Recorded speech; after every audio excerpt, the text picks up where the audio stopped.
ब्लडशॉट एक American super hero film है। First scene में एक सोल्जर दिखाया जाता है जिसका नाम मैरिन रे होता है। इसे हाथ में गन पकड़े हुए फाइटिंग करते हुए दिखाया जाता है और वो सब पर फायरिंग करके सबको मार रहा होता है। जैसे ही वो अंदर जाता है तो वो देखता है कि एक टेररिस्ट गन पॉइंट पर एक आदमी को लिए बैठा होता है।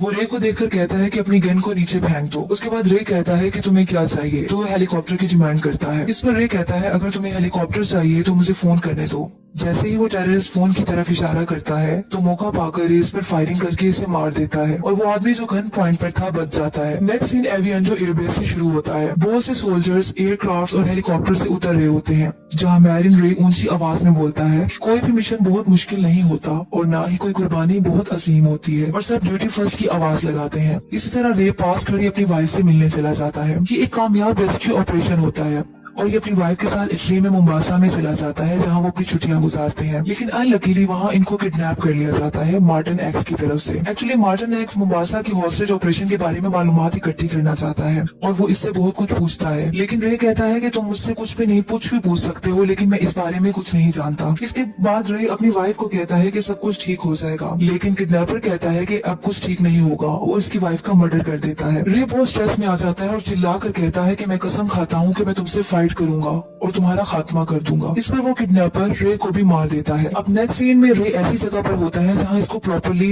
वायर्स के साथ अटैच किया गया होता है। जैसे ही इसे होश आता है तो वो वायर्स को उतार कर जमीन पर गिर जाता है। इसी दौरान एक लड़की कैटी आती है और वो कहती है कि सब कुछ ठीक होने वाला है। फिर एक नया किरदार डॉक्टर हार्टिंग सामने आता है जो कि रे को welcome to rising spirit technology कहता है और बताता है कि मैं डॉक्टर हार्टिंग हूँ और कहता है कि तुम्हारा जाग जाना एक बहुत बड़ा फिनोमिना है। उसके बाद वो रे को बताता है कि यूएस मिलिट्री ने तुम्हारी बॉडी को हमें डोनेट कर दिया है और तुम मर गए थे। एक्चुअली डॉक्टर हार्टिंग इसको सुपर पावर के तौर पर इस्तेमाल करने के लिए लाता है और अपनी ऑर्गेनाइजेशन में इसको अपने हथियार के तौर पर बना लेता है। डॉक्टर हार्टिंग कहता है तुम पहले हो जिसको हमने कामयाबी से वापस लेकर आए हैं और बहुत ही खूबसूरती से ये हुआ है। तुम पहले हो जिसको सेकंड चांस मिला है। डॉक्टर हार्टिंग इस आदमी को बताता है कि हम यूएस मिलिट्री के लिए एक कीमती एसेट बिल्ड कर रहे हैं और हमारे पास एक्सपर्ट्स हैं जो कि सोल्जर्स को तेज और ज्यादा ताकतवर बना देंगे। फिर वो डॉक्टर हार्टिंग एक्सपेरिमेंट करता है।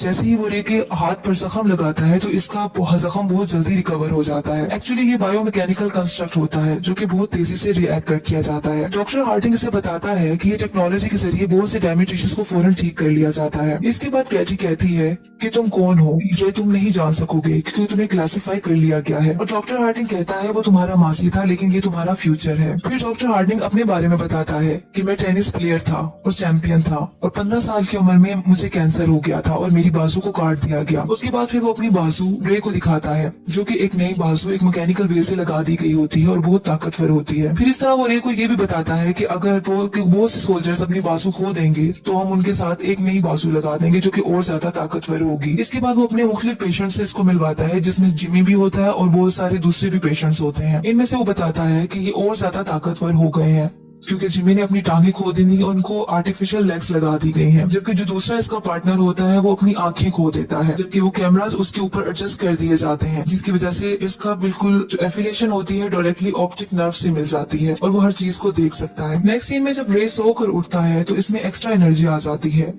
वो पिलर को पंच करके बहुत ज्यादा पंच करता है लेकिन इसके हाथ को कोई नुकसान नहीं पहुंचता, बल्कि पिलर टूट जाता है और वो हैवीएस्ट डंबल भी आसानी से उठा लेता है। फिर वो कैटी से मिलता है जो कि स्विमिंग कर रही होती है और कहता है कि ये नाइटमेयर है कि मेरे पास मेरी मेमोरीज नहीं है। फिर कैटी इसको ड्रिंक देती है। जैसे ही वो ड्रिंक पीता है तो इसके माइंड में फ्लैशबैक चलने लगता है और इसको इसकी वाइफ का मर्डर और इसकी वाइफ की सारी मेमोरीज आना शुरू हो जाती है। वो गुस्से से टेबल पर अपना हाथ मार देता है और फिर जल्दी से बाहर निकल जाता है अपना बैग लेकर। डॉक्टर हार्टिंग कैमरा के थ्रू सब कुछ देख रहा होता है और कहता है ये कहाँ जा रहा है। वो अपने असिस्टेंट को कहता है कि चैनल को जल्दी से ओपन कर दो। फिर वो रे से पूछता है कि तुम कहाँ जा रहे हो। रे कहता है तुम मुझसे किस तरह बात कर सकते हो। तो डॉक्टर हार्टिंग बताता है कि तुम्हारे अंदर बिलियन वायरलेस प्रोसेसेस चल रहे हैं और ये ब्रेन में तुम्हारे साथ ये वायरस जुड़ी हुई है। तुम्हें अब वापस लौट कर आना है। हम सिर्फ वो लोग हैं जिन्हें तुम जानते हो। इस पर रे कहता है कि मेरी बीवी थी जिसका मर्डर हो गया था, मुझे इसका कंफर्म करना है। उसके बाद डॉक्टर हार्टिंग पूछता है कि किसने किया है मर्डर। इसके बाद वो बताता है मार्टिन एक्स का नाम लिया जाता है।